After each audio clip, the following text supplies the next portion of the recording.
Ladies and gentlemen, Kevin Warsh is speaking live. We just had the CPI data points. All of that I will cover shortly, but first, let's listen to the testimony from Kevin Warsh. It'll be super important. Here it goes. We just need to make sure it's on. 2% for some time, close quote, after periods in which it had been running persistently below 2%.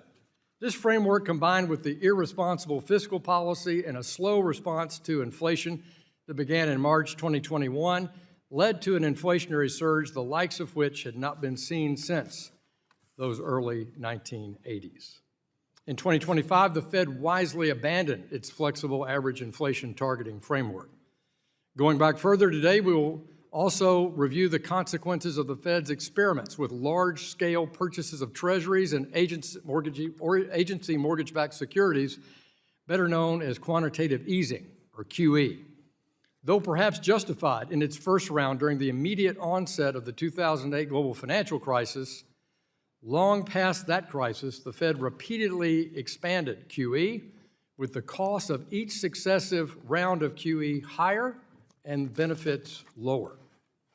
And while the emergency facilities in QE were resurrected in early 2020 in response to the unknown economic and social ramifications of the COVID-19 pandemic, yet with a clear V-shaped recovery well underway, those facilities and policies were not ended and promptly phased out.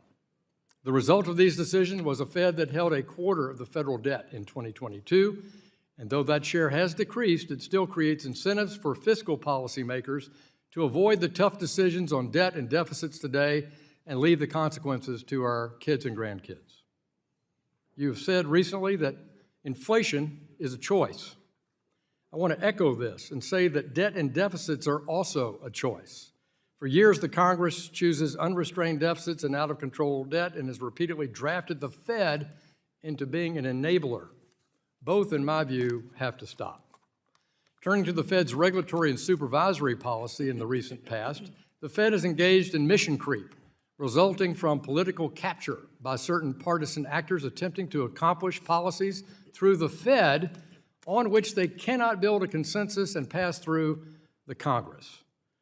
From crusades against digital assets to trying to make the Fed a climate regulator, these decisions took the Fed far beyond the boundaries that Congress has authorized in statute. It's not the Fed's role to make decisions for the American people on major questions of political or economic significance. That's Congress's responsibility.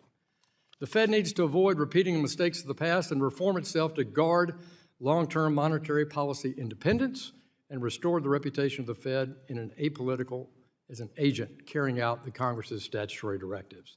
I look forward to your testimony today, Mr. Chairman, and I yield back.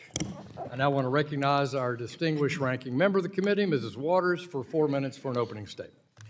Thank you, Chairman Hill. Chairman Warsh, you are taking the helm of the Federal Reserve at an important moment. Congress designed the Fed to stand apart from politics so that it can support stable prices, maximum employment, financial stability, and the long-term interest of the American people, and not the personal interests of a president. Today, working families are being crushed by the rising cost of living. They pay more at the grocery store, more at the gas pump, and more for housing than they did a year ago. Just today, the Bipartisan Joint Economic Committee reported that Americans have paid a total of $56.4 billion more in gas since Trump began his endless war with Iran. That's $477 for each household in America. In fact, the Federal Reserve's own research shows that 1 in 10 Americans skips meals because they simply cannot afford it. Workers are also worried about what artificial intelligence means for their jobs and their financial security. The one common thread of all of this is Trump, whose policies and actions made the economy and the concerns of American people so much worse. His tariffs have driven up costs for consumers and businesses. His attacks on independent financial regulators have undermined confidence in the mission of institutions that have protected the public. His war in the Middle East, which has no end, continues to hurt gas and grocery prices. Despite this pain being felt by American families, there is one family making fistful of money, the first family. The Trump family has earned more than $2 billion since Trump returned to office, primarily from new crypto ventures that Trump's administration is supposed to oversee. Yet instead of addressing these growing conflicts of interest, Republicans are legitimatizing all of them. They blocked all efforts to stop this profiteering when they passed the stablecoin and crypto legislation. Chair Warsh, I understand you have committed to divesting all of your financial assets to avoid conflicts of interest. That should also be the case for the President of the United States of America. Turning to the Federal Reserve, Trump has repeatedly attacked your predecessor, Chairman Jerome Powell, because he refused to kiss the ring and bend monetary policy to the president's demands. His administration continues to try to remove your colleague, Governor Lisa Cook. I hope we hear from you today how exactly you will defend your colleagues and the Federal Reserve. You should also take no comfort in the Supreme Court's shielding the Fed when it overturned Humphrey's executor. The court vastly expanded presidential authority over independent agencies, and it is likely to still come for other functions of the Fed, like bank supervision next. Committed Democrats will continue fighting to protect the independence of the Fed and other agencies, strengthen consumer protections, and build on an economy that prioritizes working families, not the president, the wealthy or the well-connected. So I look forward to your testimony today. I yield back the balance of my time. The gentlewoman yields back. I now recognize the chair of the Task Force on Monetary Policy, Treasury Market Resilience, and Economic Prosperity, Mr. Lucas of Oklahoma, for a 1-minute opening statement. Thank you, Mr. Chairman, and welcome, Chairman Warsh, to your first hearing as chairman, and congratulations on your confirmation. We look forward to your testimony. I just want today to on the jump in, monetary guys and policy girls. Hold report. on a second. In your first meeting, you announced a One number moment. of welcome reforms, including establishing 5 task forces. So, guys and girls, we had the CPI data come in. I just thought that Warsh would come in and start speaking immediately. I think he's going to take a little bit of time. So until those introductory speeches are finished, let me just show you some important points, and then we'll go into detail with Bitcoin analysis, updates on what happened with Michael Saylor post the cryptic messaging on Sunday, so on and so forth, later on after we see this hearing come to an end. Very quickly though, Bitcoin had an inverse head and shoulder pattern that we talked about when live stream. This is my second live stream of the day. Over on the Moon Show channel, we have our CPI live streams as usual. We covered an inverse head and shoulders pattern and said that, look, if we get a cooler inflation like we expect, since WTI capitulated in the month of June and energy prices make up 80% of what happens in CPI, then likely we will trade towards our target of $64,200. That is exactly what Bitcoin is. I mean, well, we went up to 64.1. We missed it by 20 bucks, but none of these things matter when you have the macro, the daily time frame, giving you so many other bullish signals. We will cover those and more, but first, let's go back to the testimony, as it should begin from Fetcher Powell's side any second now. Here it goes. As chairman, the independence of the Federal Reserve is my top concern. No influence from the president or others to raise or lower interest rates whenever they want to. That independence is one of the essential pieces that maintained the strength and reliability of the U.S. monetary policy. I encourage you and the entire Federal Reserve to keep that independence for the betterment of all of us, not just a few. With that, Mr. Chairman, I yield back. Gentleman yields back. Today we welcome the testimony of the Honorable Kevin Warsh, Chairman of the Federal Reserve Board of Governors. Chairman Warsh, we thank you for taking time to be with us today. You'll be recognized for 5 minutes to give an oral presentation of your written testimony. Without objection, your testimony will be made part of the record. I now recognize you for 5 minutes. Thank you very much, Chairman Hill, Ranking Member Waters, other members of the committee. Good morning. It's a real privilege to join you. At my very first appearance here before this panel, I'm particularly honored to represent my superb colleagues from the Federal Reserve System. In submitting the monetary policy report, as is our obligation and our duty, I think of a long line of central bank chiefs that have appeared in this very room before Congress in keeping with the Federal Reserve Act. One of the largest figures in Federal Reserve history is Alan Greenspan, who passed away about a month ago after a century of life. We at the Fed recall the chairman's strong and steady leadership, his strong hand, in a period of rapid economic change. And today we honor his memory. As a country, we just marked our 250th year. And when Americans count our blessings, we include an economy predicated on the brilliance of our constitutional design and a system of ordered liberty, an economy without equal in all it's done for human flourishing. Some forms of Fed communications, which I've spoken about previously, are discretionary, but not this one, and for good reason. It's a prudent and wisely conceived obligation designed to keep the Fed accountable, responsible, and faithful to its congressional mandate of full employment and price stability. These obligations are of a piece with the Fed's rightful independence in the conduct of monetary policy. Stepping back, I would say today as we sit here, Mr. Chairman, we're at a hinge point in history. It's up to all of us to meet this moment. The task for this generation of policymakers and of individuals and households in the private sector is to ensure that the American economy excels far into the future. Now at the Fed, our number one objective is getting monetary policy right. That's our clear and constant aim, the star we steer by. And if we get policy right, and I can assure you we will, the inflation surge of the last 5 years will be a thing of the past. Just a month ago, I chaired my very first meeting of the FOMC.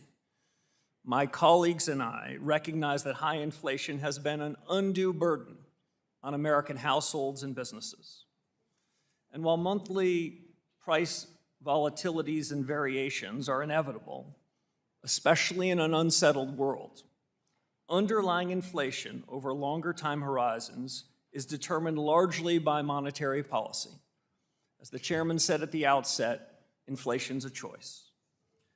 The members of our committee have no tolerance for persistently elevated inflation, and we share a resolute commitment to ensure price stability. This was the focus of our June meeting, at which we decided to hold the target range in the Fed funds rate at 3.5 to 3.75%. Now, naturally, our work at the Fed demands a proper reading on economic conditions. As you see in our report, economic activity grew at a solid pace, showing remarkable resilience in the face of recent developments. Household consumption, moderate. Manufacturing output, it moved up steadily this past year. The housing sector, however, gives a somewhat different picture and continues to lag. I want to highlight the most striking feature of this economy right now, and it's business investment. The rapid pace, which appears to be accelerating, reflects in part the construction of data centers and other infrastructure, and the immense demand for AI-related equipment and software. Investment in equipment overall increased about 8% for the year in the first quarter. Within that category, high-tech spending logged an especially impressive growth rate of nearly 25%. At the Fed, we don't yet know fully the extent to which the economy will benefit from AI. Yet it seems inevitable that that which we're now calling AI investment will soon just be called investment. Even so, new opportunities for the economy introduce new challenges for central bankers. We at the Fed are monitoring the implications for employment and for inflation. That brings me briefly, I'll end here so I don't go afoul of the time commitment, to the supply side of the economy, which deserves equal measure of discussion. Productivity growth has been strong, predating gains from AI adoption. America's labor force appears stable. Job creation has in fact kept pace with the workforce. The unemployment rate is low and changed little over the last year. And we've seen relatively few layoffs. In closing, I will say this. I came to my new position as a believer in the very best of the Fed's traditions. I'm heartened by the welcome I've received and by the encouragement of my colleagues in considering how best to advance the conduct of monetary policy. We have a duty to point this institution forward, to take a fresh look at current practices, to make sure we're serving the objectives you gave us, and we're going about it systematically. I've appointed task forces that you've already referenced in 5 key areas to improve the broad conduct of monetary policy. 1, Fed communications. 2, our balance sheet policy. 3, our use of existing data sources. 4th, productivity and jobs in an era of remarkable transformation. And 5, and not least important, the Fed's inflation frameworks. The purpose of this initiative is to equip the Fed to make better decisions in monetary policy and put these years of high inflation behind us. We're starting a new chapter, Mr. Chairman, at the Federal Reserve. In this consequential time for our nation, I can report to you that we at the Fed intend to be fit for purpose and focused on the future. We are the Federal Reserve, Mr. Chairman, and we're determined as ever to fulfill the mission that Congress has given us. Thank you, Mr. Chairman. I welcome your questions. Thank you, Mr. Warsh. We'll now turn to member questions. I recognize myself for 5 minutes. As outlined in your statement, inflation is the result of many factors. Of these, the Fed has control only over one, monetary policy, as expressed through its interest rate and balance sheet policy. Today, a potential second surge of inflation is appearing due to factors outside the Fed's control. What the Fed can control is how it reacts. Though upward pressure on prices may diminish on its own, it's not a sure thing.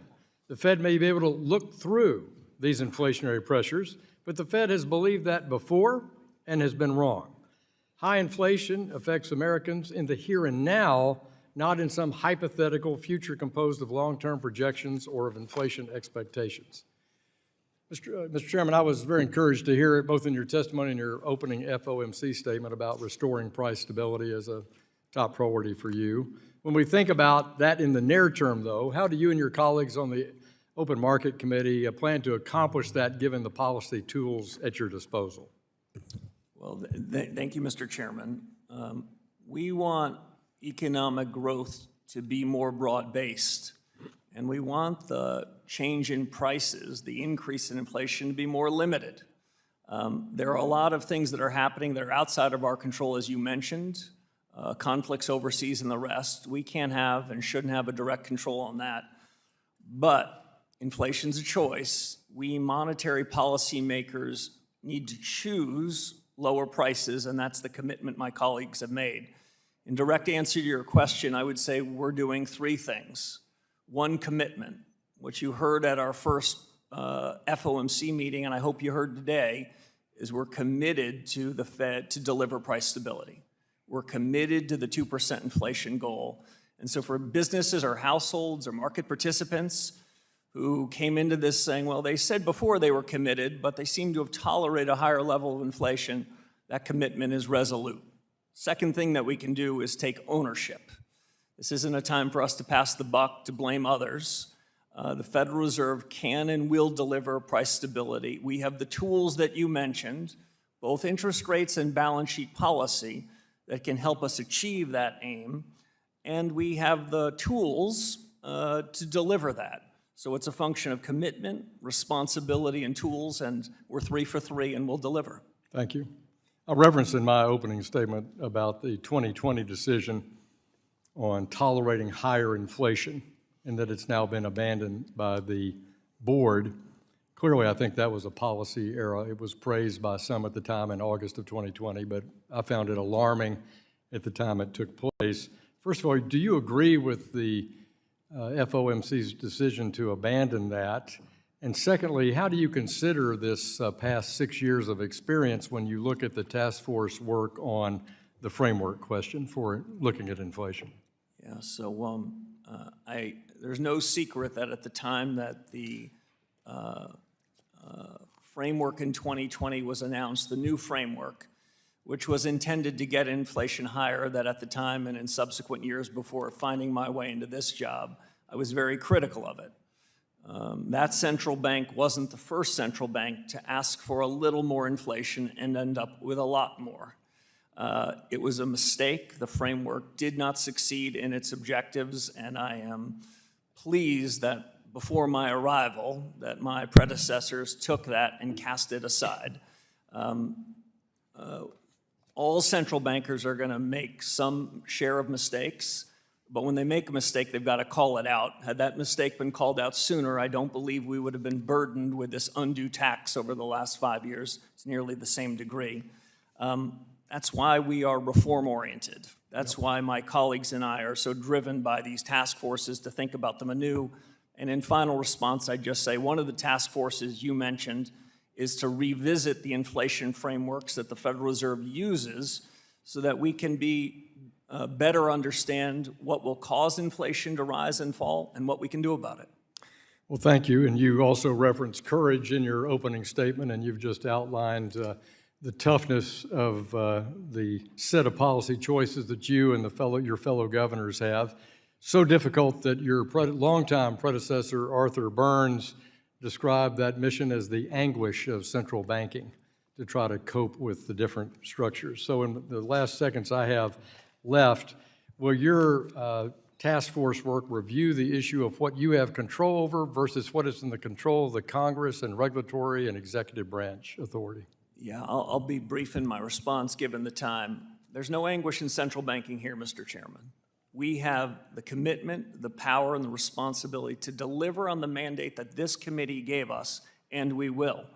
We've got full ability to do it, so you will not hear me blaming anyone else. Thank you, Mr. Chairman. My time has expired, and I recognize the ranking member, Mrs. Waters, for questions for 5 minutes. Thank you, Mr. Chairman. Chair Walsh, Section 10 of the Federal Reserve Act states, and I quote, "No member of the Board of Governors of the Federal Reserve System shall be an officer or director of any bank, banking institution, trust company, or Federal Reserve Bank, or hold stock in any bank, banking institution, or trust company," quote unquote. This prohibition ensures there's no conflict of interest arising from your role in making decisions as a regulator that could lead to your personal profit. Yes or no? Do you think that's a sensible prohibition?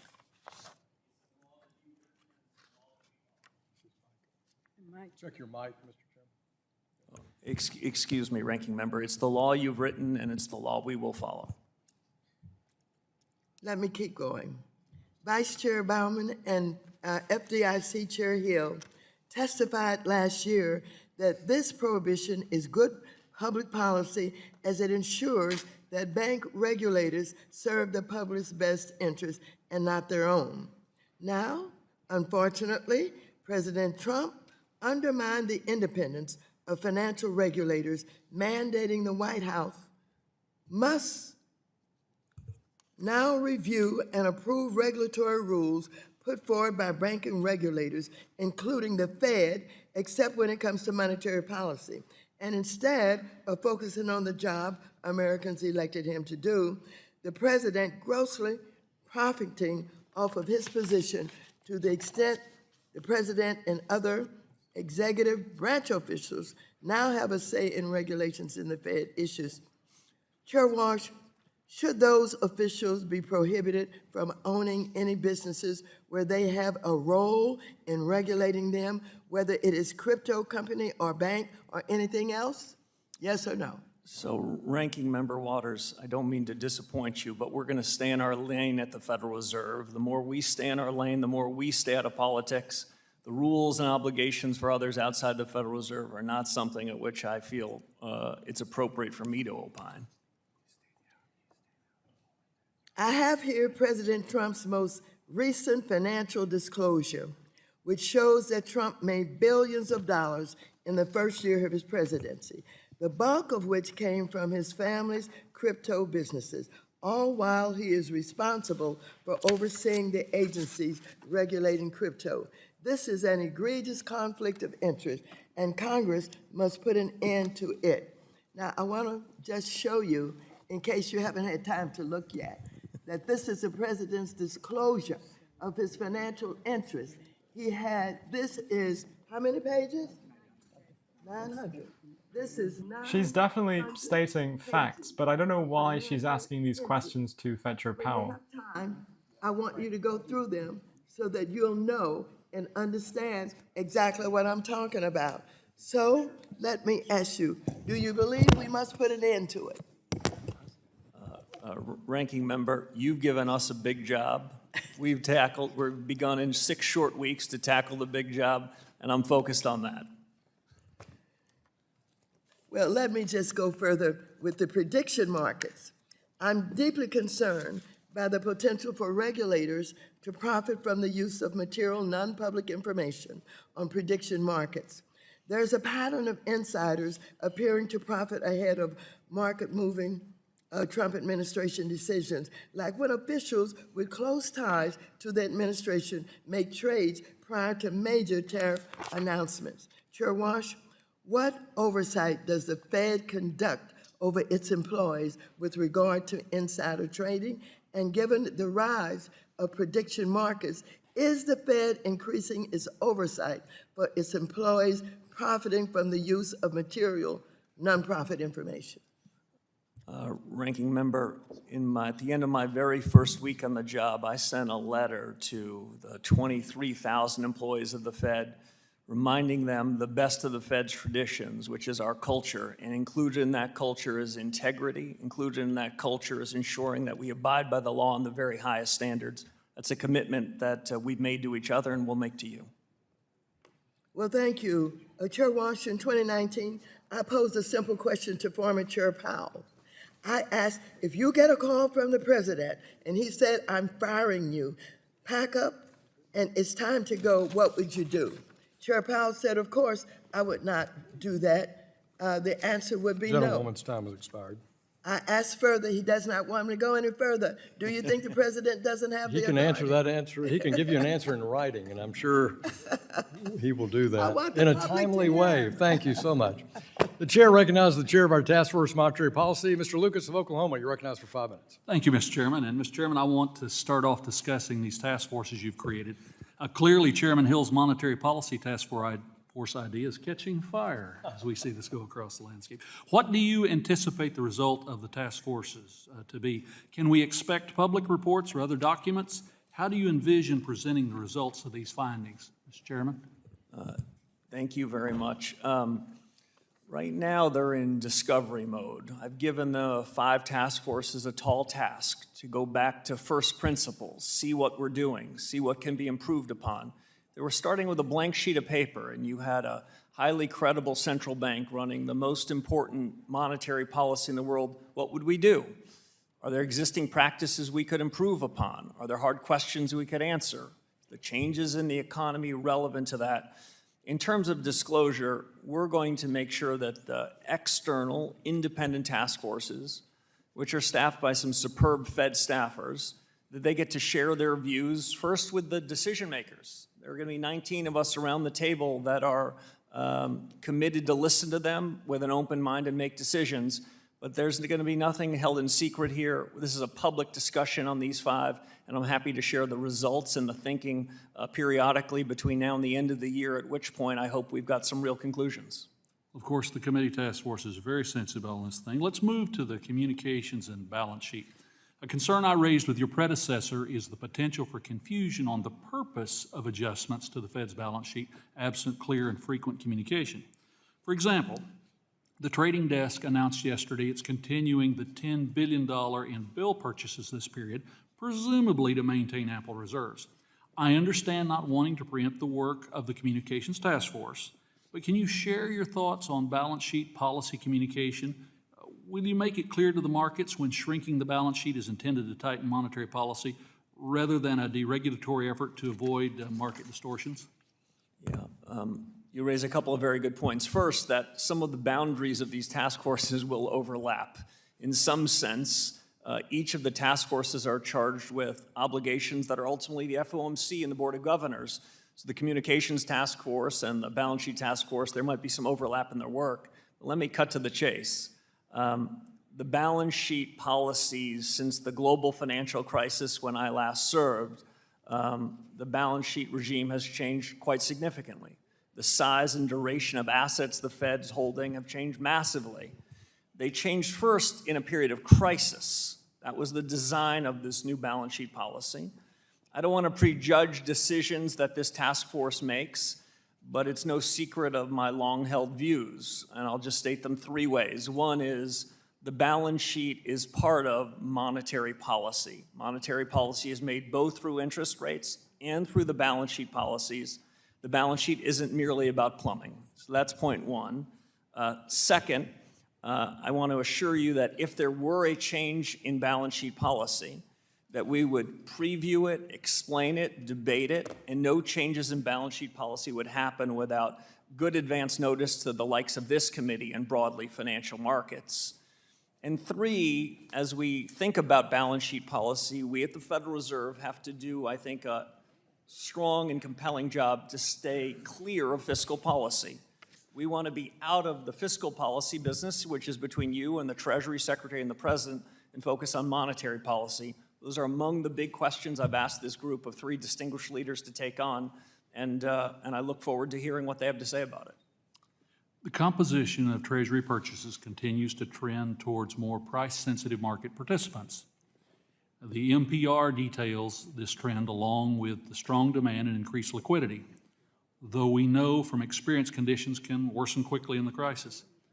How are you thinking about financial stability and the threat of fiscal dominance as Congress fails to get spending under control while the demand for our debt, including the Federal Reserve, continues to change? So it's an excellent question. As we sit here today, the average duration, that is the average outstanding stock of assets that are held by the Fed and U.S. Treasuries is about 6.5 years. The Treasuries that held in the market are about 4.5 years. I understand in periods of crises, like the 2020 pandemic and the 2008 crisis, central banks by design needing to step into markets to create a fair price. But in more benign times, when our overall holdings are larger than the market, that's something where monetary policy is, in the language of former Chairman Volcker, on the edge of its authority. These are among the questions that this task force will look at. Thank you, Mr. Chairman. Yield back, Mr. Chairman. Gentleman yields back. Chair recognizes the ranking member of the House Small Business Committee, Ms. Velasquez of New York, for 5 minutes. Right here. Welcome to the committee. I would like to start with a straightforward, simple question. Do you work for Donald Trump? Yes or no? If I'm permitted to say, we're an independent central bank. We're honored to be independent. Our independence came from you. Okay, that's enough. Thank you. What steps would you take if the president or others in the administration target you or your fellow governors because he doesn't like how many of them are voting on interest rate policy? So it's not my intuition to engage in hypotheticals, but I'll tell you this: the Supreme Court said That's an easy way out. The Supreme Court said that the Federal Reserve and the conduct of monetary policy is independent. To the extent there were questions about it, the courts answered those questions. So what would you do? I would continue to do my job. Okay, good. Chair Warsh, do you agree that current monetary policy exists in an extremely polarized and politicized environment? Outside the four walls of the Federal Reserve, there's no doubt a lot of politics. But my goal inside the central bank is for there to be no politics. To the extent there's politics there, we're going to get rid of them. Well, I, along with many on my side, will say that the attempted firings of a sitting Fed governor and Fed chair in the central bank's 111-year history is quite the politicization and polarization of the Fed.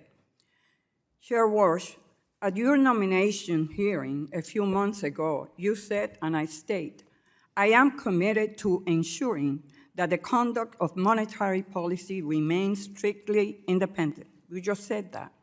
Are you still committed to conducting independent monetary policy today? Absolutely. Given the current mistrust of government and the political environment surrounding your appointment, the decision to limit communications and offload Fed objectives to clandestine task forces with no clear transparency calls your motivations into question. Can you commit today to institute an explanatory framework that details the reasoning of the Fed's actions following policy changes? I'm here today, Congressman, to do just that. And I think I've demonstrated in my first 6 or 7 weeks in office a commitment to independence and a commitment to reform. Those two are of common importance, and I'm going to deliver on both of them. I'm glad to hear that. Thank you. Chair Warsh, at your first post-AOMC meeting as chair, you were asked how you intend to handle Fed communications going forward. You answered, and I quote, "We made some changes today. I expect more changes to come, and some of those might well be worthy of a press conference."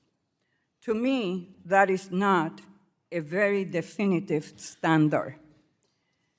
Can you commit today to creating a fixed public standard for which FOMC decisions and procedural changes trigger a press conference rather than deciding case by case which ones might be worth it? Yes or no?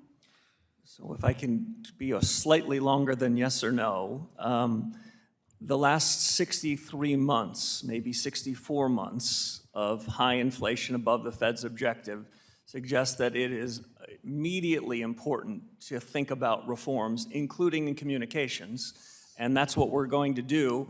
I don't expect any of the changing communications to be about hiding the ball. The purpose of a change in communications is to do one thing right, which is to get monetary policy I right. hear you, but are you instituting any standards that will qualify for a press conference as a worth news for the public and hear us in Congress? So in a word, yes, and we have a task force that's going to help us think about how to do that and do a better job of getting policy right and making sure that you know what we're doing and why. Can you give me a single objective or criteria right now on how you will determine whether or not a change at the Fed is significant enough for you to hold a press conference on it? Mr. Chairman, I'd invite you to answer that question in writing, please, for the gentlewoman from New York. Chair recognizes the gentleman from Texas. Mr. Sessions, you're recognized for 5 minutes. Mr. Chairman, thank you very much. Chairman, welcome. We're delighted that you're here. This is your first time here, but you'll get used to coming back. You'll be here twice a year, so your report to Congress is important, and we do count on the factual nature of that. I'd like to refer, if I can, to 3 questions and allow you to speak instead of myself most of the time. Number 1, housing interest rates, that would be on page 21 and 37. Then understanding better the agricultural stability of that marketplace. I represent a hugely agricultural district. And second, or lastly, the labor market outlook, that's page 16. I'll let the gentleman please move forward, and I'll prompt you now on the first one, housing interest rates. You would please talk to us, your view of that. It's higher than what I want, but you're the person that's in the seat today.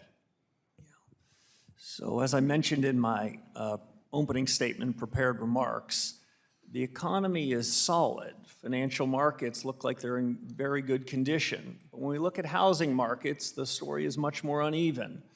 30-year fixed-rate mortgages, which is really the relevance of much of this discussion to a lot of hardworking Americans. It's higher than it's been, and in part, that's because of inflation that has been above the Fed's objectives. Okay, and looking forward? So we have... Your goal, what can we look at you and say, what is our new chairman going to do about that? So he's going to deliver price stability with his colleagues at the FOMC. And what we can do in making sure that people are confident that the change in prices is at such a level they don't have to think about it and they don't have to talk about it. That is consistent with long-term Treasury yields being lower, and that's also consistent with mortgages being more affordable. Well, I agree with that, and I'll look forward to that. Agricultural outlook, as you know, farmers, the farm economy is going through some changes. Your viewpoint on that? As you know, the Fed does not target particular sectors, but that doesn't mean these sectors aren't incredibly important. The housing economy matters to the economy, the overall economy, and so does the ag economy. It's the breadth and diversity of the U.S. economy that gives it its strength. It's the dynamism of what's happening in each of these sectors, including in agriculture, that gives us great comfort that economic growth can be materially higher than it is. We are not afraid of productivity-led growth, and that's not unique to AI. That's across all sectors of the economy. As I mentioned to Chairman Hill, we're looking for growth to be broader and the change in prices, the inflation in prices to be more limited. Agriculture is not immune to either of those developments. Well, the Agriculture Secretary has been added to some of your important committees to make sure there's discussion. I hope that you will listen to her. It is important for you to understand that when people talk about the stock market or investment, farmers and ranchers look out in their backyard at the cost of their equipment, at the cost of their land, at the cost of things. They don't have a stock market. They have their own investment. And I think that the Secretary can be there to completely continue to remind you of that. Labor market outlook really looks good. Page 16, sir, your take. Yeah, so the labor market has been remarkably resilient. The increase in nominal wages has been solid. You might have heard in my comments at the beginning of this a bit more focus on the price stability part of the mandate. I want you to know, though, that there is no disfavored part of the legislative remit that you gave us. The dual mandate is your word to us that we're going to focus on price stability and on full employment. I intend to do just that, and if I could add one other thing, in my view, the two parts of the mandate are not in conflict. This is not an either-or proposition. The more we can do to deliver low and stable prices, the more we can get it such that people aren't worried about inflation, the more employers are going to want to hire more workers. So you gave us a remit. We take both parts of it seriously. As we look out the window now, the labor markets look to be in pretty good balance. We've got some work to do on the inflation front. Well, we in the One Big Beautiful Bill encourage people to go back to work. And that is why we do not tax overtime pay and why we do not tax what would be tips. We need to get people back in the marketplace. We hope you helped us out. Mr. Chairman, welcome to us. Mr. Chairman, thank you for your time. Gentleman from Texas yields back. Chair recognizes the ranking member of our Capital Markets Subcommittee, Mr. Sherman of California, for 5 minutes. Mr. Chairman, first I want to commend you for looking to improve the data on which you base your monetary policy decisions. Up until now, we've relied on survey data as a substantial part of that, and increasingly Americans just don't voluntarily answer survey questions. I want to commend you for declaring your independence. We saw what happens in Argentina, Venezuela, and most notably Turkey when federal central bank independence is eroded. I would say ironically that had your predecessor caved to Trump and lowered interest rates below what economics would call for, we would have much higher inflation today, and that would have been bad for Americans. It would have been absolutely terrible for the Republican Party. So the independent, your agency has saved Donald Trump from himself. And finally, I would say don't rely on this distinction between the Cook and the Slaughter cases. The idea that every congressionally created independent agency isn't independent except yours, you don't want to be relying on that.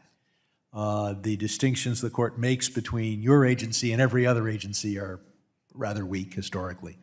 Our capital markets support our business expansion and our economy. Money market funds are an important part of that, buying short-term commercial paper from corporations. Our payment system is designed to meet the needs of honest Americans. That's why we have an anti-money laundering, know your customer rule that makes it a bad system for drug dealers, sanctions evaders, et cetera. There's a rival to these institutions, and that is a cryptocurrency, which literally means hidden money, and is designed to, and then we have in particularly stable coins, which are just like a money market fund, except you earn zero interest, and everything is hidden. Now, the Federal Reserve established liquidity facilities to support money market funds in the last crisis. Will the Federal Reserve support cryptocurrency or stable coins if they face a run-on from investors? So, Congressman, thank you for mentioning many of those issues. We talked about a lot of them in your office, so I appreciate it. I still have the scars from the 2008 financial crisis. We all still do. have the scars from the extraordinary efforts that my colleagues and I, under Chairman Bernanke's leadership, had to do. That is not something we want to repeat. Can you The assure reforms us that we need are that to you try to will mitigate not that. be bailing out stablecoin and cryptocurrency? So I don't want to, I can be more broadly than that. We do not want to be in the bailout business, full stop. But your predecessor did provide a liquidity function for money market funds. If, God forbid, we faced a similar circumstance in the crypto world, would you bail them out? So I want to be very clear. We're going to do everything we can to mitigate those sorts of extraordinary risks. If and when they were to come in the next 4 years, we want to be in a position we're not bailing out anybody, including crypto. You're not really answering the question. Obviously, everybody prefers our economy works well.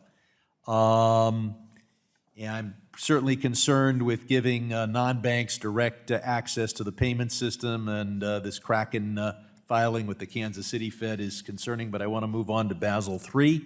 Your predecessor said that the capital requirements for banks in 2019 were about right. The current reproposal substantially raises those capital requirements. Were capital requirements about right in 2019, or should they be higher than that today?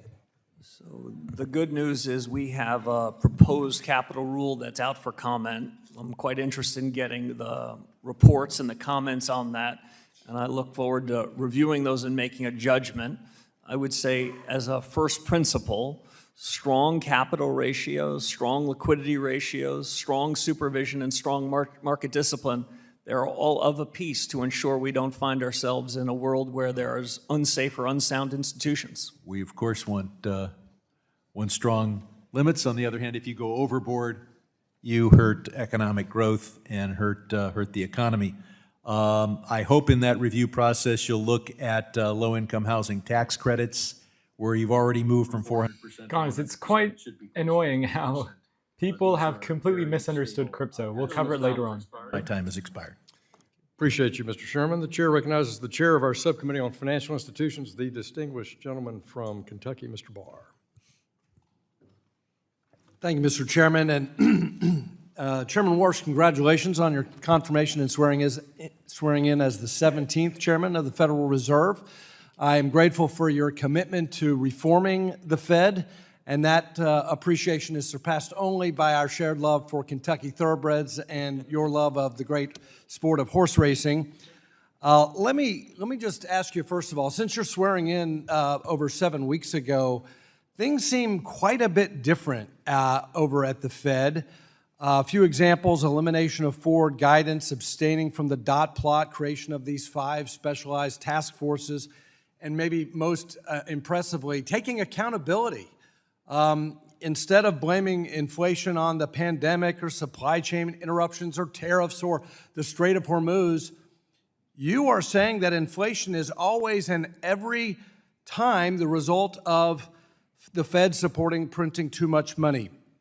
Tell me, Mr. Warsh, you appear to be quite different from your predecessors. How are you different? So I've known 5 of my predecessors. I've learned particular lessons from each of them. I can only be my own man. I served before at the Fed for about 5.5 years under Chairman Bernanke, and I learned a lot of things then.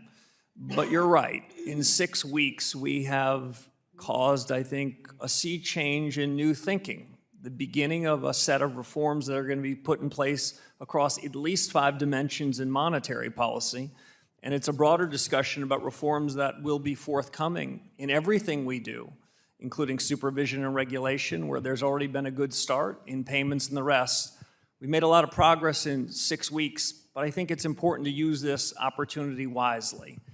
The 63 months of inflation above target has been an unfair burden and has been a tax on the American people and businesses. We plan on getting rid of that tax. If that means we need a regime change in policy and we need new consideration of practices, some of which have been working, some of which haven't, that's what we aim to do, and we're just getting started. Well, I appreciate your commitment to being different.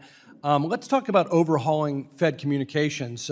This from a Wall Street Journal editorial on June 15th.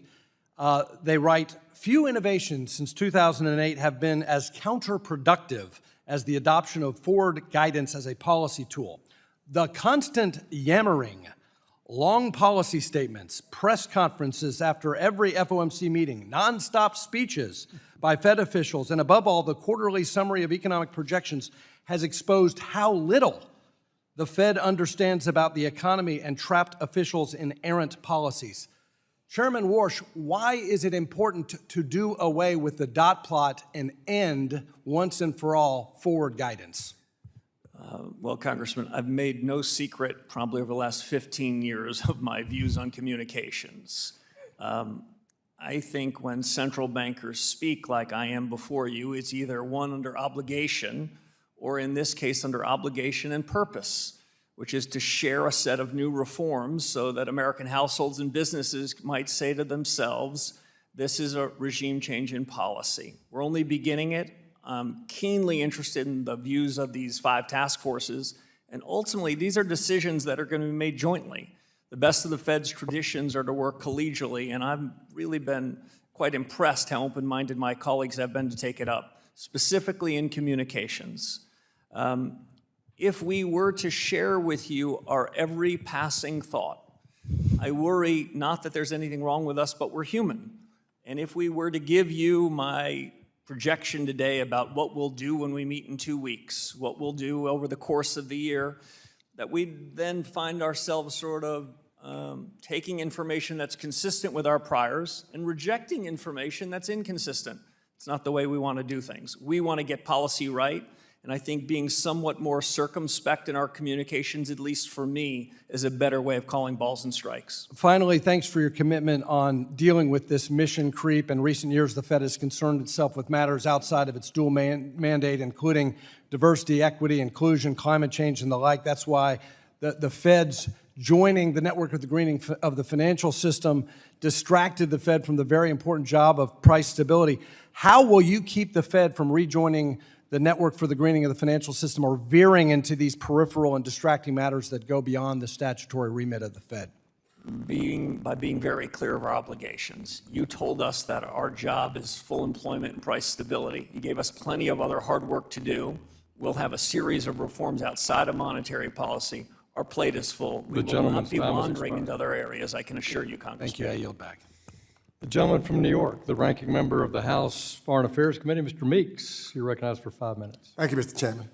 And congratulations, Mr. Chairman. Let me just jump into this, because in your testimony, you talked about the Federal Reserve's, and I quote, rightful independence in the conduct of monetary policy, which is good. Now, as the Chairman Hill has indicated, I also do some foreign affairs work.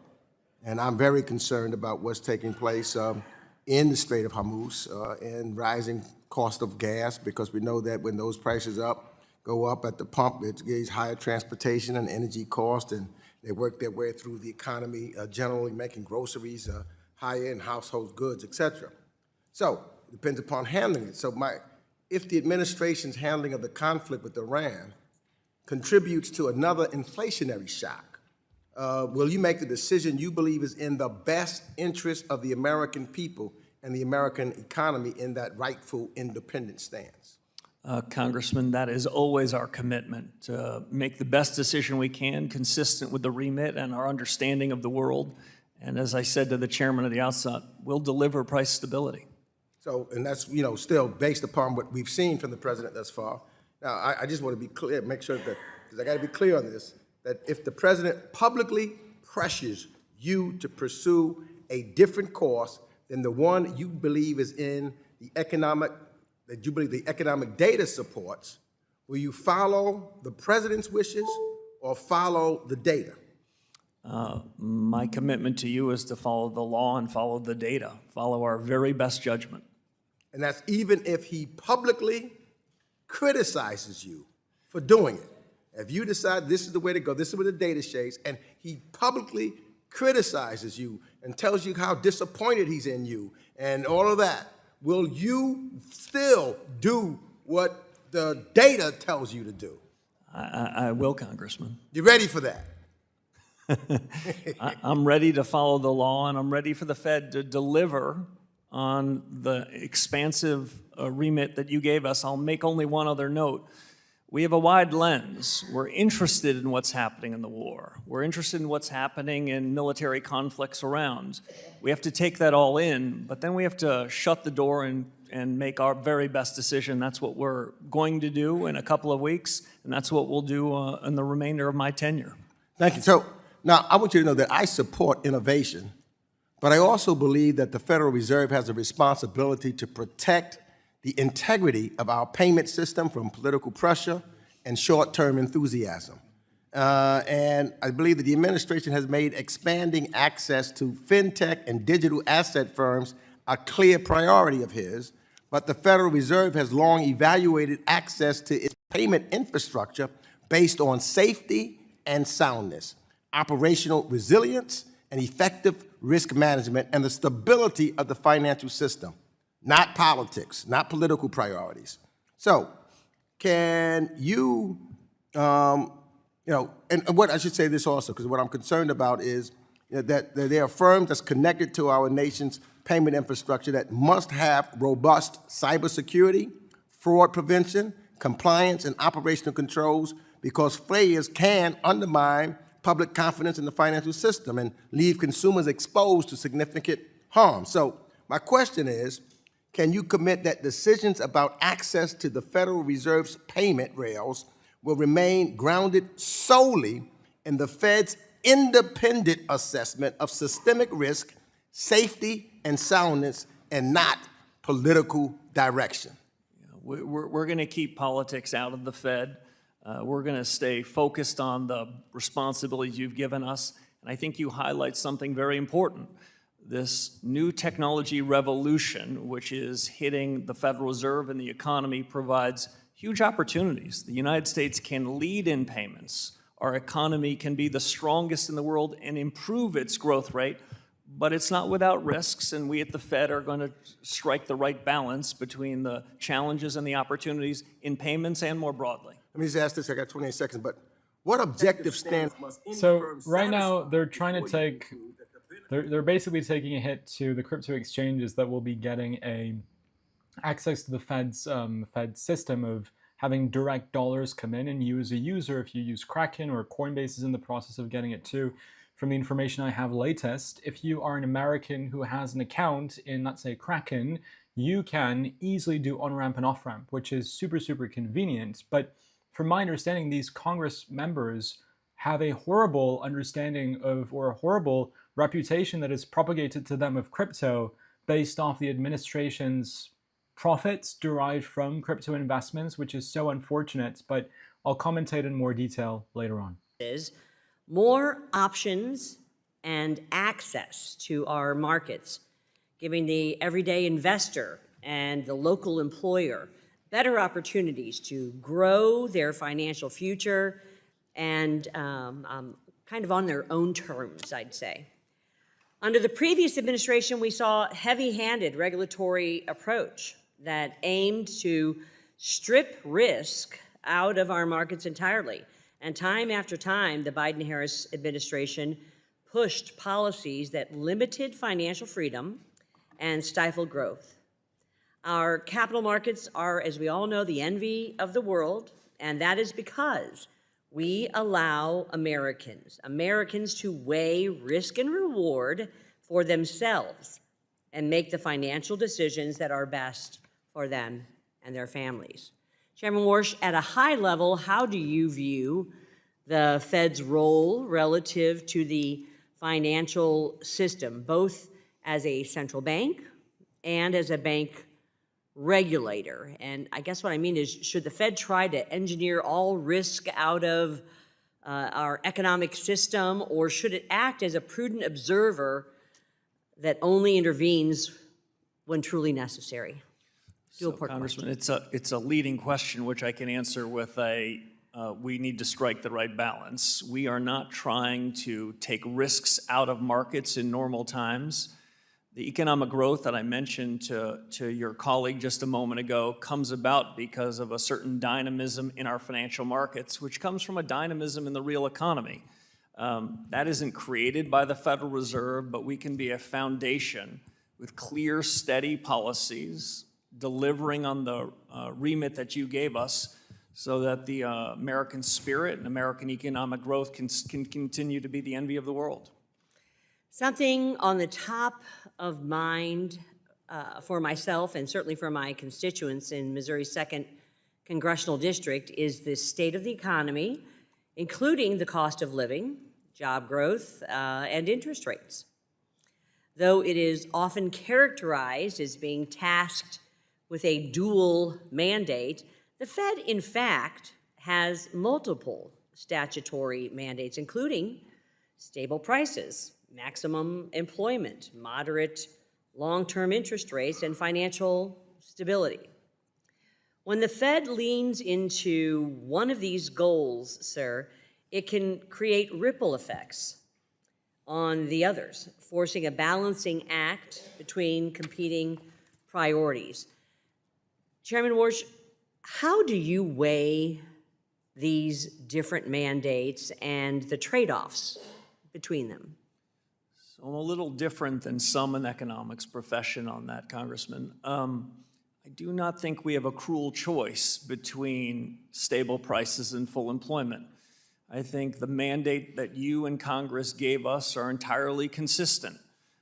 If we can ensure stable prices, the American economy can thrive, businesses can hire more employees, and the dynamic economic engine we talked about can continue to be the envy of the world. I don't think we have to run a balancing test. I don't think it's an either-or proposition. We're in the business of doing what we can to ensure financial stability over a business cycle and financial cycle, and we're always in the business of ensuring stable prices and full employment. At different times, our focus, our lens has to turn to one of those priorities, but I think they're entirely consistent with each other. Which leads to my next point here. There are some who believe, Chairman Warsh, that the Fed should be used as an everything regulator, where instead of acting as an observer of markets, the Fed attempts to actively manage them beyond its statutory responsibility. Chairman Warsh, how does this mission creep affect the Fed's reputation, and should the Fed take actions beyond those specifically authorized in federal law? We should follow the law. There is a tendency when circumstances get tough for any regulatory agency, any agency to go to the edge of their authorities, but that's when politics enter the door. My objective, the objective of my colleagues is to keep politics out, and the way we do that is we steer clear of things that we aren't authorized to do. Gentlewoman's time has expired. My time's expired, and I think that's the answer we're looking for. I yield back. The chairman recognizes the ranking member of our subcommittee on digital assets, Mr. Lynch of Massachusetts, for 5 minutes. Thank you, Mr. Chairman. Welcome, Chairman Warsh. Good to see you. My congratulations. I was pleased to see that in your opening remarks you spoke to the issue of artificial intelligence. And as the ranking member on AI and crypto, I was just curious to try to tease some more of your thoughts out on that. you know, not only in the financial services context, but AI in general. I mean, in the past, the Federal Reserve has been able to identify risks of impact to the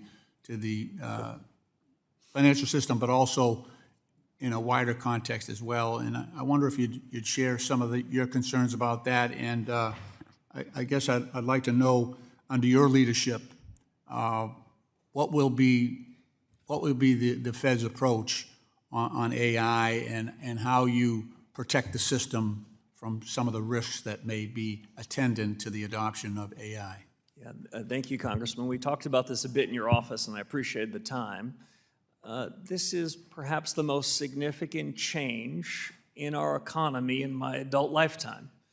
I take the new investments in intelligence, in some sense, to be one where we have to recognize it's a huge opportunity, but it also comes with risks and challenges. It is not the job of the central bank to provide or be certain of what the consequences are over the next 12 or 24 months. But we recognize that the United States is likely to be a big winner. The United States is at the forefront of these technologies. Both the human capital and the capital provided from investors are happening here. So the efficient frontier of these technologies are happening in the United States. This is a benefit broadly to our economy. But I don't want to sound overly complacent about it. These technologies also offer threats when they find their way into adversaries' hands. The infrastructure at the Federal Reserve, the infrastructure at our banks, large and small, they must feel new pressure as people are looking to use these technologies to do harm. So these technologies can be used for good and for harm. Over the long term, I think the U.S. is the winner. Over the long term, I think there is a material improvement in productivity, which should have a material improvement ultimately in wages and the strength of the economy. But the long term it can be quite far out, and we've got to monitor things month by month, quarter by quarter as we get there. Yeah, the thing that troubles me is every time we talk about AI, I hear about this race, and it's us against China, or it's us against South Korea, or countries in the EU. The problem with that thinking is that in this race, and we're seeing the velocity of change is enormous. It's exceeding, obviously, our ability to regulate AI. At the end of the day, I don't see the United States as the winner. I don't see China as the winner. I see artificial superintelligence as the winner.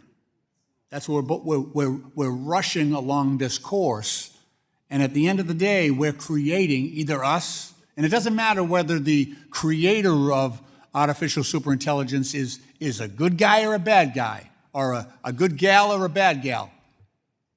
That superintelligence itself will be the entity that we have to confront, and I just worry about the broader impact of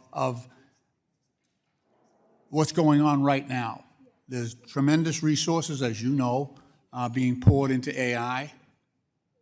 I just hope that the course of regulation does not meet the same fate that the regulation of crypto did, where the crypto industry spent close to $250 million up here on Capitol Hill, and they got the bill they wanted. If that happens with AI, we are in serious existential trouble, not only in this country, but in this world. And I do believe that the Fed, in your position, has influence, has the ability to seek out those dangers that others may not identify. And I just ask you to please consider your role and the resources that you have, that maybe you can put a task force together to look at the broader implications of the adoption of AI. They can't even show us, they can't even explain some of the things that they're using right now. The explainability gap is enormous, but I welcome you. I wish you the best. I really do. I wish you the best for all of us. Gentleman's time has expired. I yield back. Chair recognizes the gentleman from Georgia, the Vice Chairman of our Financial Institutions Subcommittee. Mr. Loudermilk, you're recognized for 5 minutes. Thank you, Mr. Chairman. And Chairman Warsh, welcome. Thank you for being here, and Godspeed with the position you now have, and we wish you the best of luck. Thank you.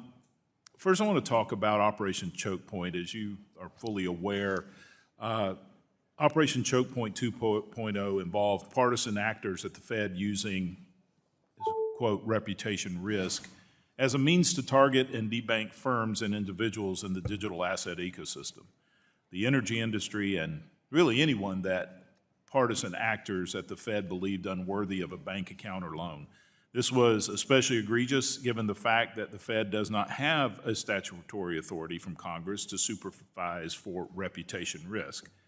While I'm happy that reputation risk has been wiped from the Fed's guidance to examiners, can you please tell us what steps the Fed can take to durably ensure that statutory silence is never again abused by partisan actors to attempt through the Fed what they cannot make through law in Congress, and also what actions that you may be taking? So thank you, Congressman. Reputational risk has been removed from the dashboard that supervisors and regulators will have anything to do with. My view is that being a good supervisor and regulator is tough business, and we don't need to make it harder by bringing politics into it. Vice Chair Bowman has begun a series of reforms before I arrived in this, and I think you're going to find in the coming quarters and years we're going to continue to reform and refine our regulatory system so that we can have a safer and sounder financial system, and I'll add a more competitive one too. All right, thank you for that, and we appreciate your work in that area. The Fed currently holds a considerable share of federal debt and has for almost 2 decades now. With a ready buyer and low interest rates, it's not surprising that Congress has been incentivized to run up large and growing deficits over the same time frame. You've spoken before about the Fed's role here and the threat of monetary dominance and fiscal dominance. How can the Fed get out of the business of underwriting Congress's fiscal irresponsibility? One thing we can do is think hard about when we're going to be buying debt from the Treasury. This might not sound like perfect virtue, but when we have a crisis like in 2008 and 2020, my view is you created the central bank to take extraordinary actions. In more normal times, in a more normal business and financial cycle, fiscal policy needs to be a decision that you make with the administration. The Fed should have nothing to do with it. I've set up a task force to focus on the balance sheet, to ask the question first, what's the effect of the balance sheet on the conduct of monetary policy and ultimately inflation? Second, what are the pros and cons of different regimes? I'm not of the mistaken view we can go back to where we were when I arrived at the Fed in 2006, but I think there are several other sustainable equilibrium we can achieve. And the third question is equally important. It took us nearly 18 years to find our way into this balance sheet. We're holding a lot of long-term Treasury debt, long-term mortgage-backed securities. We won't be able to make changes overnight. Any changes that we make would be well deliberated, would be public, would be understood, and there'd be quite a bit of time before any of that was operationalized. I look forward to the recommendations of the task force, and I look forward to hearing from my colleagues around the FOMC as we contemplate alternatives. Well, thank you for that. And what are your greatest concerns with regard to the threat of monetary dominance? Yeah, so you have a different job than we do. The independence that many of your colleagues have spoke about this morning is a political and economic decision to give us the pen on interest rates, to let us be the deciders of monetary policy. I've always taken that as part of a bargain. You're giving us independence in that, and my judgment is we should be staying out of fiscal policy. We shouldn't be weighing in, no matter how tempting it might be, either directly by buying assets that have some flavor of fiscal policy, or by opining on subjects that really isn't our business.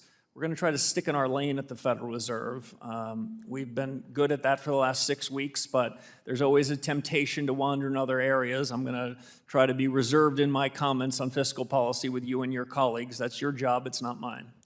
Well, thank you for those answers. They're very thorough and very refreshing to hear.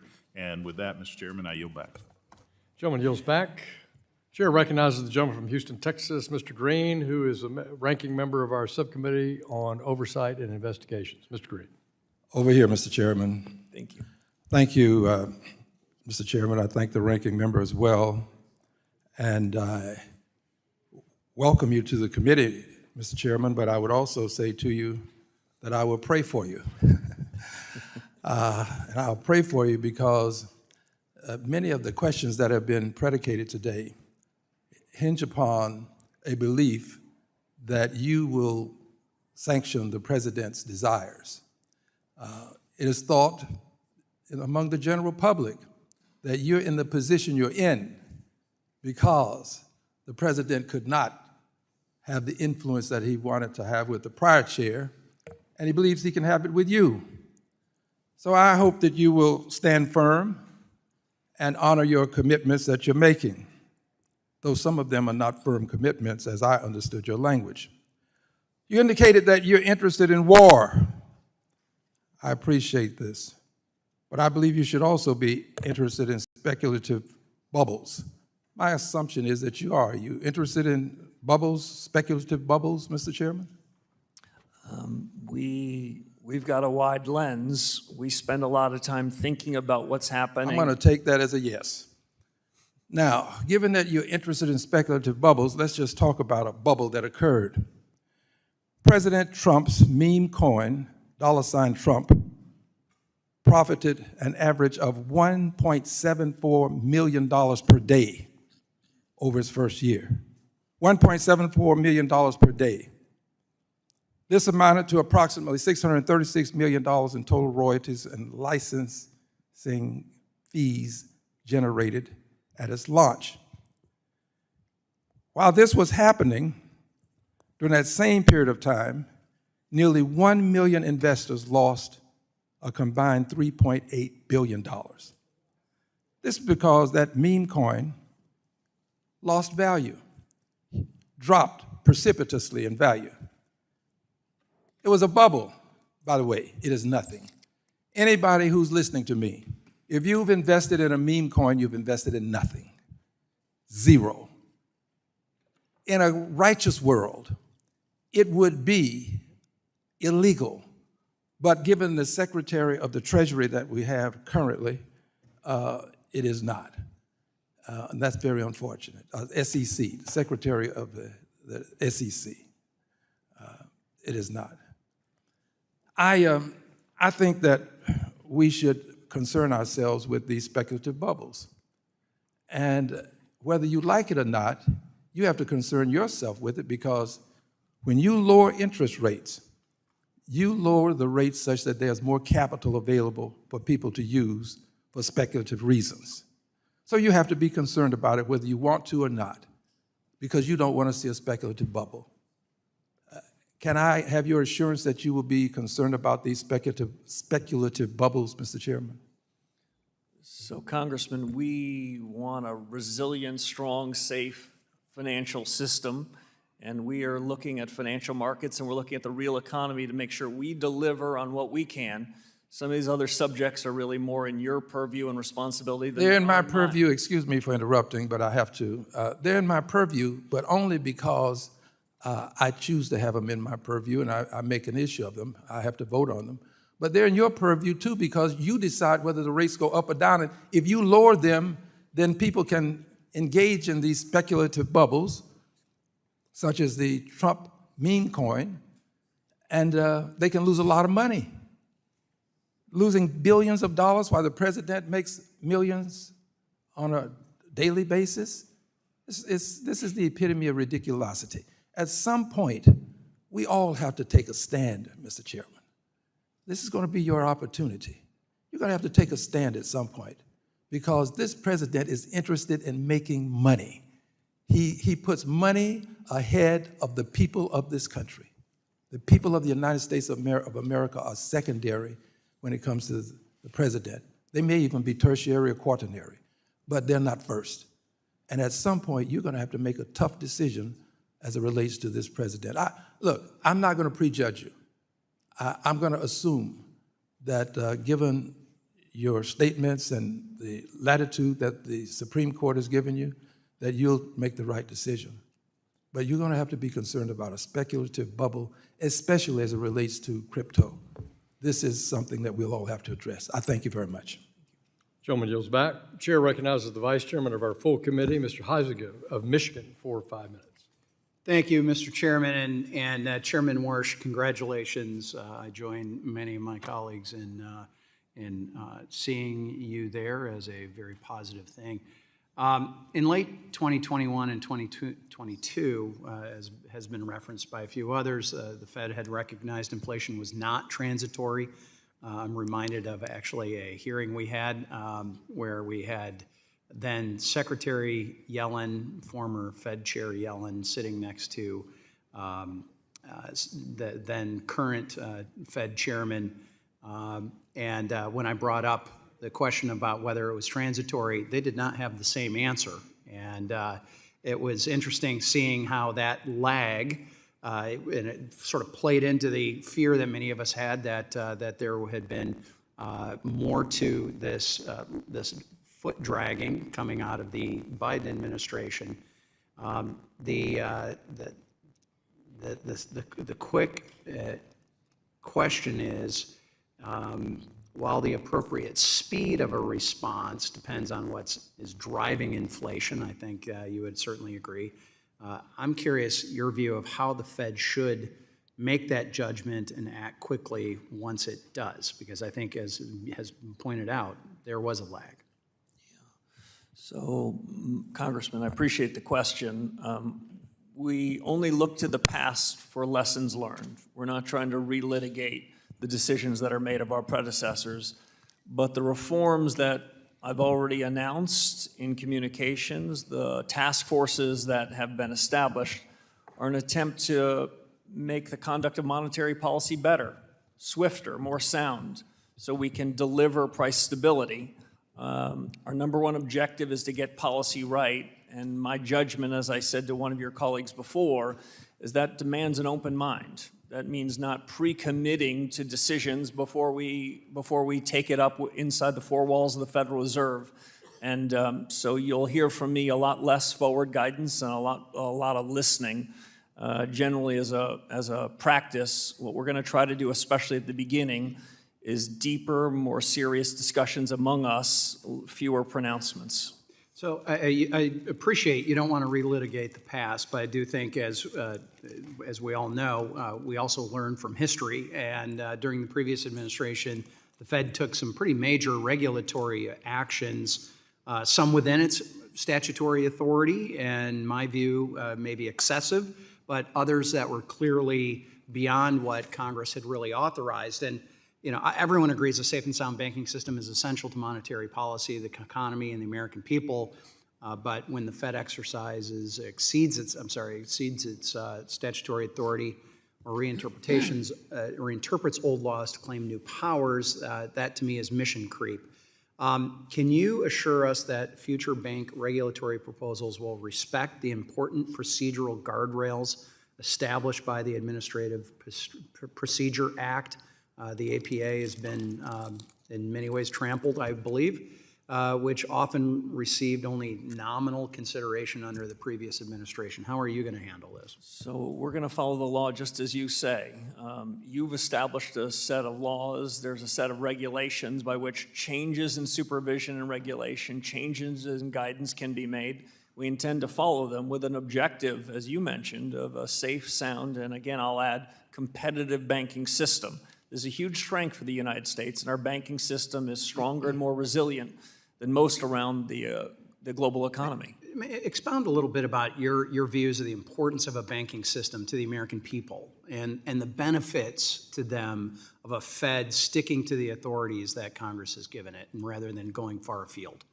Yeah, so we've got to keep politics out of the Fed. Politics can find their way into the Fed through any of the range of powers that you've given us.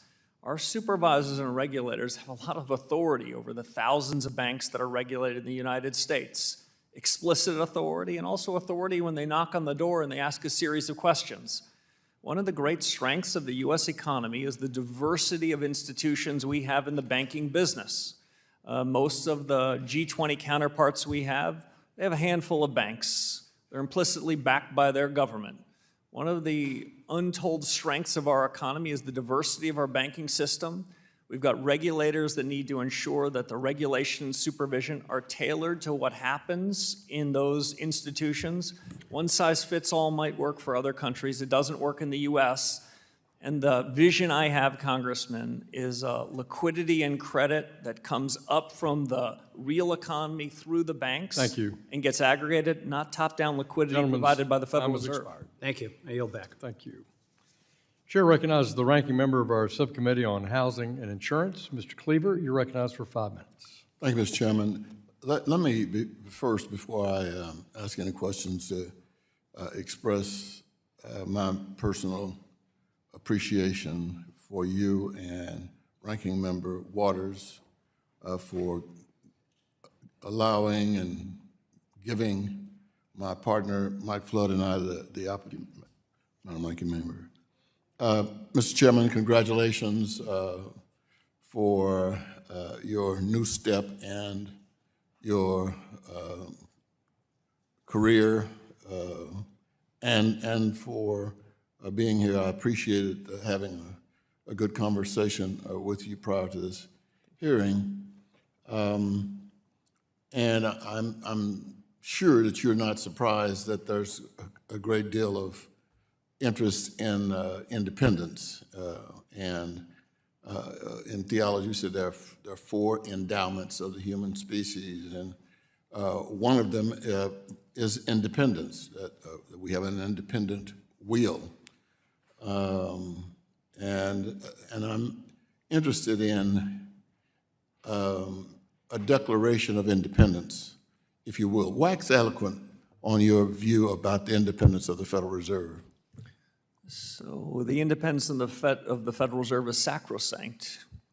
Part of the reason for the Fed's power comes not just from a printing press, though it can be useful from time to time. It comes from our credibility to make the best choices we can, consistent with the law that you've written for us. And that credibility is bolstered if we are and are perceived to be independent. And so that's a commitment I can make to you, because that's the way we can best do our job. Well, thank you very much. Independence is a big deal in the real world, and then certainly with the Federal Reserve. But I also have to say that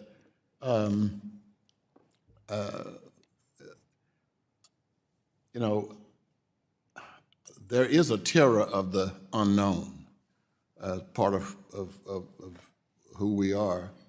And the oldest and strongest of the human emotions is fear. It's almost the first thing we have. Even babies will jump because there's a fear of falling. Even they may not even realize they're in the world, but there's this fear.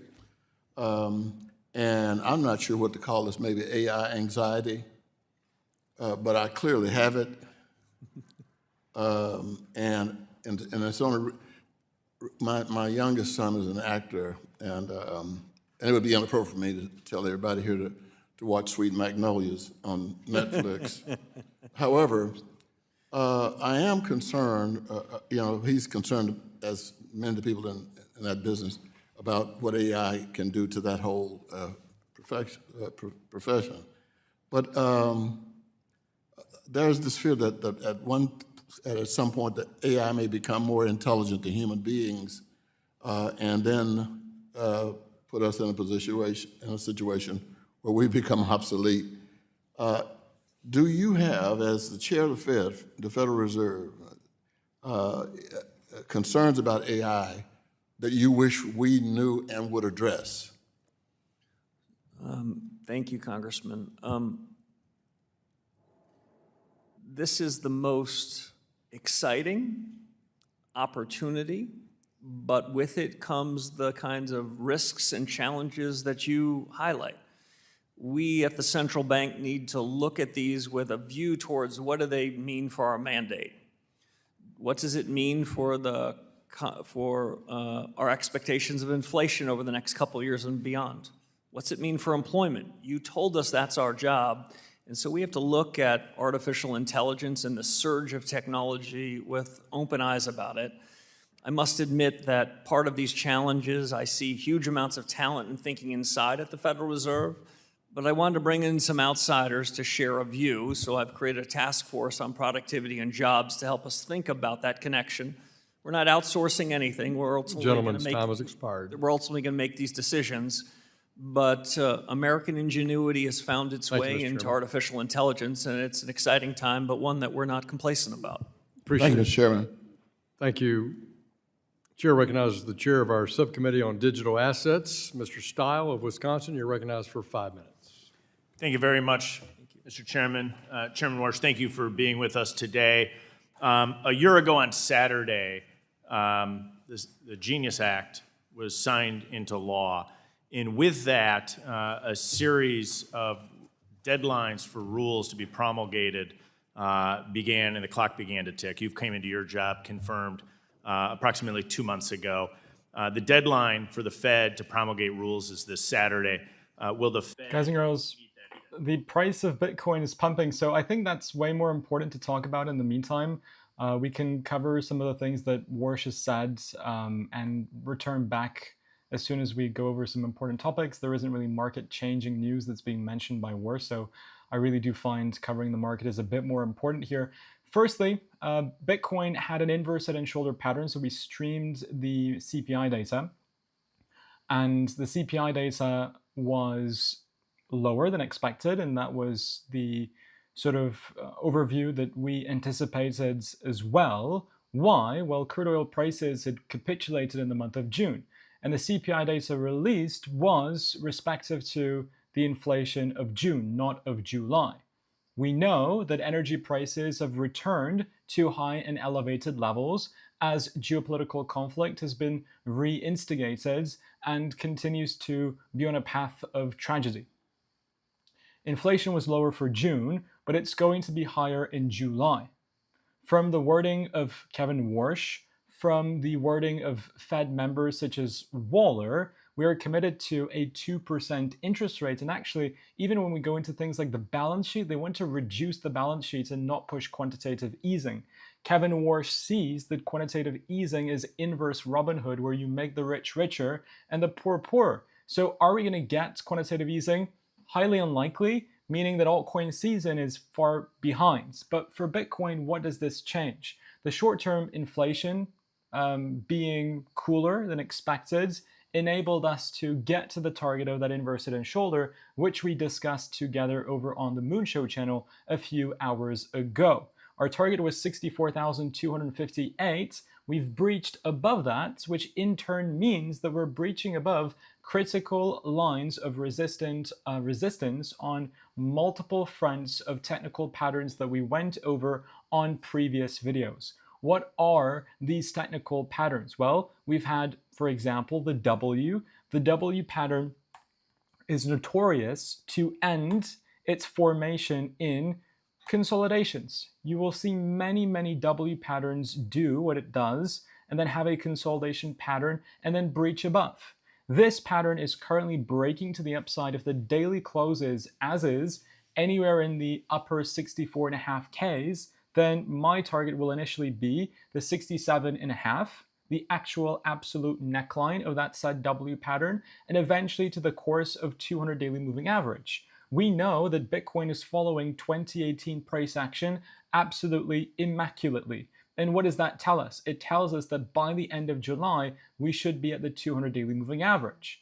We're also breaking above falling wedge pattern, and we're breaking above an inverse head and shoulders over on the daily 2 that is basically the W, but you just need to reconstruct it into an inverse head and shoulder. But a small fake out over the course of the weekend price action is not trustable. We need to look at the bigger picture. We're breaking above that inverse head and shoulder 2.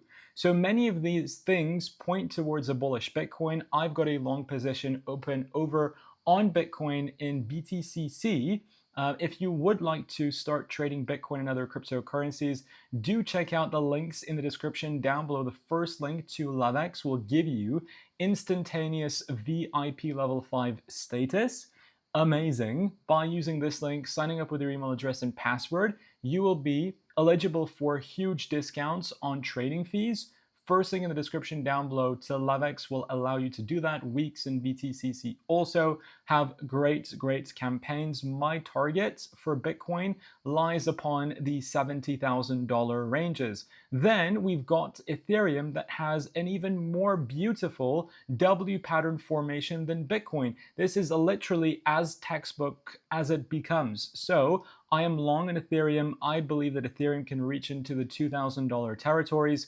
I've got a long open on Solana. Solana has breached above the falling wedge, had a bit of a fake out. Now we're bouncing back to the upside. I like the way that Solana is looking too. And that is just a quick recap on the market. I'll do a detailed video that goes more in depth into my market-based expectations. We've got a gap at $82 for crude oil. The way that we expected the $67 gap to fill, I think crude oil will do the same for the $82 gap. FYI, just a heads up. Now, let's see if Kevin Warsh is still speaking. Yes, he is. We can pivot back into that. How do I do that? I just need to increase the volume. There we go. Down Hank Paulson's forehead. So I hope you don't have to go through that. But you know, one of the Fed's most important roles outside of monetary policy is the operation of the central bank swap lines. And these, as you know, are absolutely crucial in preventing the global financial crisis from becoming a global depression. And I think, to my mind, remains the major reason why the US dollar is the world's indispensable reserve currency, in an area where, by the way, the Chinese are trying to become increasingly competitive. And so the problem, of course, is that right now we have in the White House an occupant who sees his every power as a means of rewarding his friends and punishing his enemies, domestic and foreign. We saw that an example in the Argentine bailout, where he implemented swap lines using the Treasury's Exchange Stabilization Fund. I think he pretty much maxed it out. But to reward one of his MAGA allies internationally with a $20 billion loan at well below market rates, or probably they couldn't get a loan from anyone at that point. And so the question that I have, that when you and the FOMC are operating those lines, particularly in times of crisis, do you see yourself as an agent of the president or as an independent actor? Thank you, Congressman. I appreciate the question. The swap lines that we put in place in the 2008 financial crisis, like you, I think, played a remarkable benefit in trying to mitigate the risks for the U.S. economy. And it reinforced that the dollar is the dominant currency in the world. Now, my judgment as central bank chief is to let the dollar policy be discussed by the Treasury Secretary and leave that to him. But historically speaking, I think the swap lines played a major role. The dollar liquidity swap lines that the Fed has put in place are about the conduct of monetary policy. So those are independent, but I just want to distinguish one thing.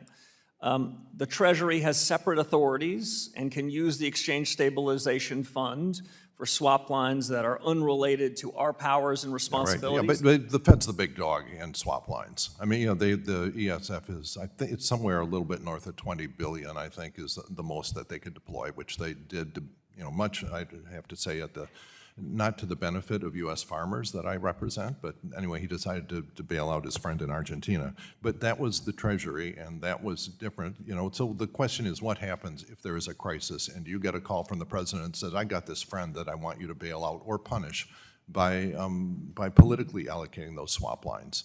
Is there an independence there that we have to protect as well?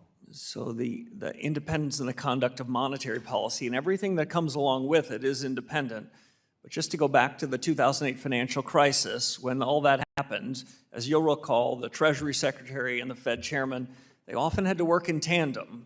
It's hard to distinguish in crisis times, separate from more benign times, exactly where those roles and responsibilities are.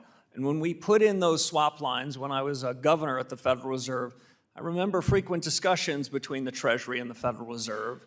We have our independent authority, but I don't want to leave you with the impression that in 2008 or 2009 we did that without a discussion with the Treasury. Okay, well, I just, be very careful of that, because you are going to be coming under extreme pressure. Now, let's say I applaud all of your focus on data, which we talked about when we talked, and in particular your need for better real-time data. You know, the question of whether we could have picked up the inflation earlier with more leading and real-time indicators, I think is a very valid point. And I applaud you for having your committees investigate that. But does this interest also go into real-time regulatory information as well, which I think is really going to be crucial in a world where there's 24/7 banking operations? Banks and financial institutions can get in trouble fast. And so are you also going to be looking at the need and benefit for regulatory data on a faster timescale? Absolutely. I've only been here for 7 weeks. The focus in those first 7 weeks, I must admit, is making sure that monetary policy gets back on track. But many of these lessons learned, like in data, how do we make real-time decisions isn't just as monetary policymakers, it's as supervisors and regulators. The world, as the discussion about AI suggested, the world's moving faster. Gentleman's time has The world's expired. accelerating, and the Fed has to move with that speed. Thank you. Yield back. Thank you. Chair recognizes the chairman of our Subcommittee on National Security, Mr. Davidson from Ohio, for 5 minutes. Thank you, Chairman Hill. Chairman Warsh, thank you for... Ladies and gentlemen, I am going to have to cut the interview, or in fact the testimony here, because I think people may be wondering about Bitcoin. So I'm going to go and right now make a video updates on Bitcoin here on this channel. I would like to say a massive thank you to everybody who tuned in. Actually, it was quite an interesting speech. For me, the TLDR on the speech is the level of concern congressmen and women have about cryptocurrencies following the current administration's methods of making money from crypto. I agree. The administration should not be making money from investment. It just shouldn't be. Politicians shouldn't be doing that. And they made sizable amounts of money from the cryptocurrency industry. There's been $250 million worth of lobbying gone into having pro-crypto legislation, which, even though it's a good thing in hindsight, I can get why it may seem as a bad thing to certain congressmen and women, because it puts bad shade. It's like, okay, are we doing this just to make the executive branch of government richer and not really focus on creating law and legislation that helps the American people? So I understand, I get it, I sympathize, and it may very well create a roadblock in getting the Clarity Act passed at all. So this Friday is going to be important. We're going to have to listen to another boring 2-3 hour speech. Like we are listening to the testimony with Kevin Warsh, it will be a testimony regarding the Clarity Act. I will now make a video updates on the Crypto Kid channel regarding the Bitcoin price action, regarding the updates on Sailor and geopolitics. So please subscribe, stay tuned, and watch that video that's coming up in hopefully 20 or 25 minutes time. Thank you all. Take care. And as